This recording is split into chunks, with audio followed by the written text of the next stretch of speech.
Wakati ulimwengu ukidhani kuwa Iran imetengwa sauti nzito kutoka Kremlin, Urusi imetikisa ramani ya kijeshi ya Mashariki ya Kati ambapo Rais Vladimir Putin amejitokeza hadharani na kuthibitisha kuwa Urusi si rafiki wa kawaida bali ni mshirika wa kuaminika na mtiifu kwa Iran. Wakati huo huo, nchini Israel, kicheko cha ushindi cha Waziri Mkuu Benjamin Netanyahu kinaonekana kufifia baada ya Rais wa Marekani Mr. Donald Trump kuanza kuzungumzia makubaliano, jambo ambalo wachambuzi nchini Israel wanaliita kuwa ni pigo la dharau kwa Benjamin Netanyahu.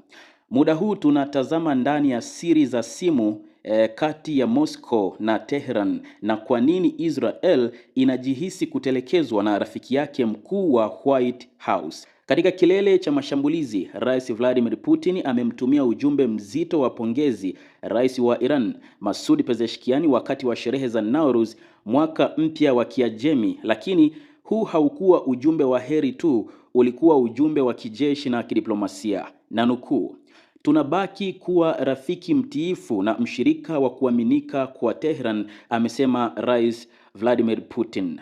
Putin ameongeza kuwa ana matumaini na wa Iran na kwamba watapita katika magumu haya ya wakati wa vita kwa utu na ushujaa. Hii inaashiria kuwa Urusi imeweka msimamo wake wazi kabisa, haitaruhusu Iran ianguke. Urusi sasa ndiye mshirika mwenye nguvu zaidi wa kidiplomasia wa Tehran, akilaani vikali mara kwa mara mashambulizi ya Marekani na Israel.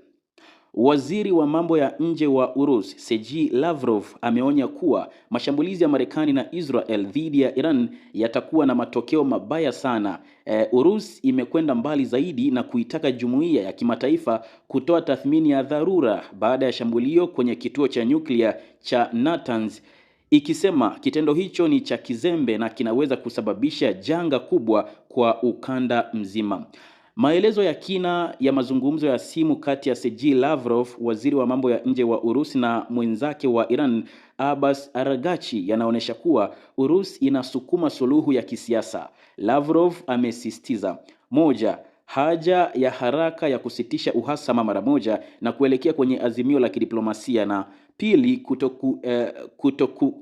kutokubalika kabisa kwa mashambulizi yanayolenga miundombinu ya nyuklia ya Iran. Narudia hapa, kutokukubalika kabisa kwa mashambulizi yanayolenga miundombinu ya nyuklia ya Iran. Haya ni mambo mawili ambayo waziri wa mambo ya nje wa Urusi Sergei Lavrov ameasisitiza. Msemaji wa Kremlin nchini Urusi Dmitry Peskov pia amelaani mashambulizi karibu na kinu cha nyuklia cha Bushehr, akiyataja kama hatari sana. Hofu kubwa ya Moscow ni kwamba mgogoro huu unaweza kusambaa hadi kwenye bahari ya Caspian, eneo ambalo ni nyeti sana kwa maslahi ya Urusi. Licha ya shinikizo la Urusi na maneno ya amani ya Donald Trump, Benjamin Netanyahu bado anashikilia msimamo wake, msimamo wa chuma. Katika hotuba yake ya hivi karibuni, Netanyahu amejigamba kuwa amemshawishi Donald Trump kuwa mafanikio ya kijeshi ya sasa ya Israel, yani IDF, na Marekani dhidi ya Iran yanaweza kutumika kama nguvu ya kufikia makubaliano yanayolinda maslahi ya Israel. Netanyahu amesema, na nukuu, "Tunaendelea kubomoa kwa utaratibu mpango wa makombora na mpango wa nyuklia wa Iran, na tunaendelea kuipiga Hezbollah kwa nguvu. Siku chache zilizopita tuliwaangamiza wanasayansi wengine wawili wa nyuklia.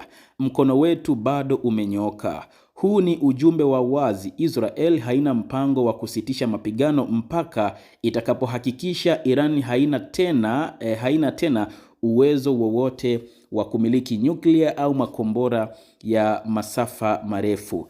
Hapa ndipo uchambuzi unapovutia zaidi. Wakati Benjamin Netanyahu akijaribu kuonyesha kuwa yeye na Donald Trump wako kitu kimoja, wachambuzi wa ndani nchini Israel wameingiwa na tamaa na mkanganyiko.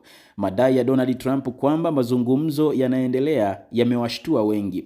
Balozi wa zamani wa Israel Alon Pinkas ameiambia Al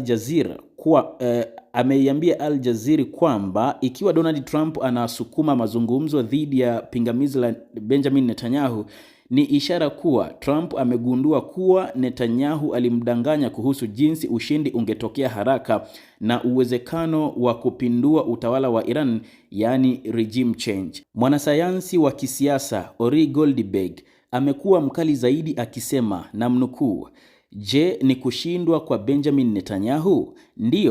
Ndiyo kabisa, ni Donald Trump kumtelekeza Israel.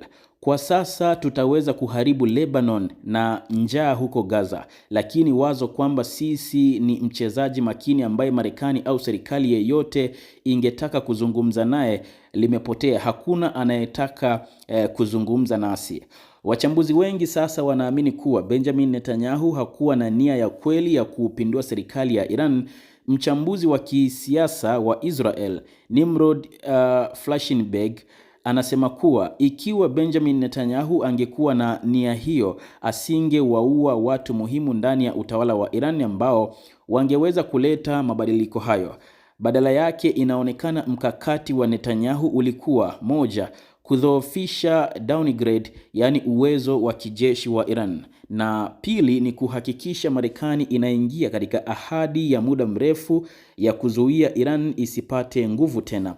Lakini kitendo cha Donald Trump kuditch, yani kuipiga pembeni Israel katika hatua za mwisho za mazungumzo, kimeacha pengo kubwa. Israel sasa inajikuta katika vita ambavyo viliwasilishwa kwa raia kama vita vya kuangusha utawala wa Tehran, lakini Jamhuri ya Kiislamu bado imesimama na mashambulizi ya Iran bado yanatua ndani ya ardhi ya Israel. Dunia sasa inasubiri kuona kile kitakachotokea katika siku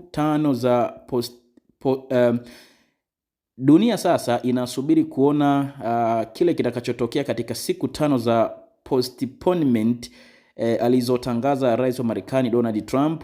Je, Urusi itatumia ushawishi wake kwa Tehran kuilazimisha kukubali masharti ya Marekani, au Netanyahu ataendeleza mashambulizi yake ya siri dhidi ya wanasayansi wa miundombinu ili kuhakikisha hakuna dili litakalofikiwa au kufanikiwa? Mvutano huu si wa kijeshi pekee. Sasa ni vita vya kuwania nani atakuwa na sauti kuu katika mashariki ya kati mpya, huku Donald Trump akionyesha tabia ya kutotabirika, yani unpredictable behavior, na Urusi ikijivika joho la mlinzi wa Iran. Israel inajikuta katika wakati mgumu zaidi kidiplomasia tangu kuanza kwa karne hii. Ikiwa Donald Trump atafanikiwa kupata makubaliano na Iran bila kushirikisha Israel kikamilifu, nini itakuwa hatima ya ushirika wa karibu kati ya Washington na Tel Aviv? Na je, Urusi itakubali kuona Iran ikidhoofishwa kijeshi kwa ajili ya amani ya Donald Trump?